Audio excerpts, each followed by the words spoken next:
All right, hello and welcome. I'm sitting here with Shawn Thornton, Vice President of Business Operations at the Florida Panthers, here to talk about life after hockey in the NHL. Nice to have you, Shawn. Thanks for having me.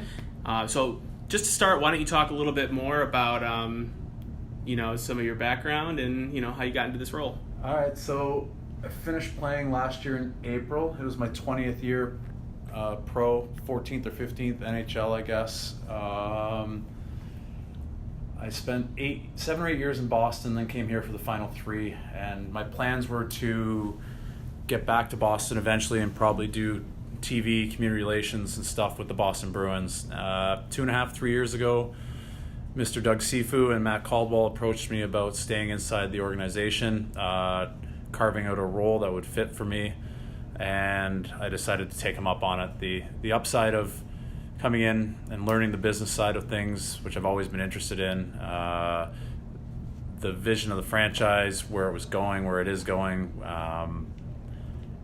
the values that they have, and the respect that they had for me was probably greater than I even thought of myself.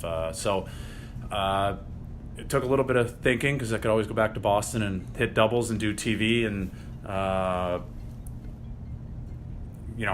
make some decent money and carve it out for the next 20 years. But I felt like the upside to this was a lot more and way more exciting for me to learn something new. And how different is it being off the ice after spending that much time on the ice? Yeah, the hours are different. I'm used to going to work out and maybe skate a little and eat lunch and go home, be home by 1 or 2. And now, game days, we're here for a while. So the hours have been the biggest adjustment, trying to balance, work, family, travel, all that. That's the biggest difference. But I'm really enjoying it. Great bunch of people in the office. It feels like I'm still in the locker room some days when people are making fun of the shoes or pants I'm wearing. So it's been fun. Like I said, I'm learning a ton. I'm in a lot of meetings that I'm very fortunate that they're giving me a chance to learn everything at a high level very early in my business career. Cool. And maybe talk a little bit more about some similarities or differences playing on the ice and being now in an office working for a team on the other side. What have been some similarities and some differences? Yeah, similarities, managing people. I think managing personalities, trying to lead. I was fortunate enough to be a captain on almost every team I played on. I think that that's kind of served me pretty well, actually, coming into the office. And you're definitely dealing with 100 different personalities, and everyone has their own way about going about things, and it's not always your way or the highway. You really have to be cognizant of who you're dealing with and what the topic is and where you're going. So I think being in 20-something different locker rooms and playing with hundreds and hundreds of different players over my career has probably helped me transition into the people aspect of the business world anyways. Differences, obviously the hours. I'm not getting punched in the head anymore. That's nice. Squeezing in my workouts at 6:37 in the morning before I have to come into the office, instead of that being my office, the gym being my office, is a little different. But making sure I have to watch what I eat now, because before you could eat whatever you wanted and go and skate it off and practice the next day. Now I'm actually eating salad, which usually never happened before. It used to be just steak and wine. So it's a little different. Right. And what's been some of your favorite parts, working on the business side of things now since leaving? Working with corporate partners, it's been pretty fun. I was always interested in that part. When I was with different teams and this team, whenever we had partners on trips or around, I always wanted to go to dinner, pick their brains on their businesses that they're in, what made them successful, what obstacles they might have had to jump over early or late in their career. It's also been fun to see, I'm fortunate enough to have a lot of connections in the sports world, and been able to reach out to different GMs, presidents, owners of different teams in different, even different sports or hockey, and everybody wants you to succeed. Everybody wants every team to succeed. They definitely don't want you to win. I mean, they want their team to win if they're involved in hockey, but everyone wants every organization to be successful, and they're very, very willing to give some advice or I guess, have an ear to lend if you have some griping or questions or whatever it may be. Right.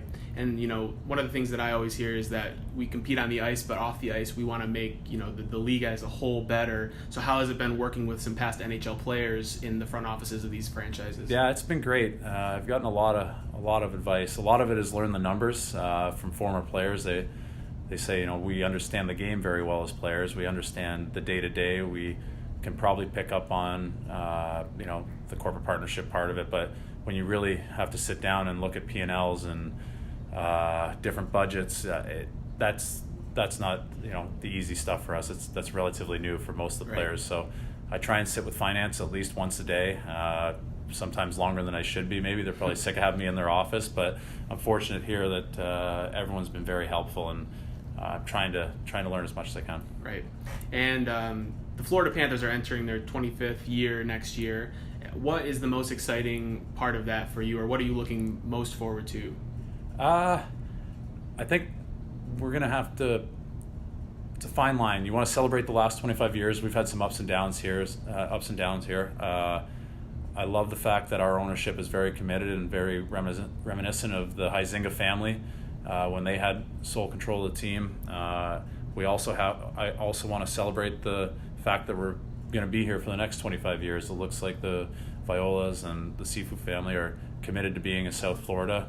We're not in the conversation anymore about being the team that moves to Quebec or moves to Seattle or and that's a very positive thing, I think. I remember my first day here, Dale had to have a talk with the team about, hey, we're not moving to Quebec. Vinny's committed to being here. So I want us to celebrate the last 25, but also celebrate the next 25, which is equally as important. Right. And now being in a leadership role here within the organization, what are some words of wisdom or pieces of advice that you've learned on and off the ice that you can give to either young, budding business people or people who are looking to get into the industry? Some advice that I've gotten from some other people. I mean, I'm just still learning as well, but you don't have to have the answer all the time. It's okay to walk out of the room and say, I don't know the answer, but I'll go and try and find out and get back to you as quick as possible. Sometimes when you think you know it all, you're already behind the 8 ball, and you give an answer that isn't the correct one, it's tough to dig out of that hole and go down a different alley.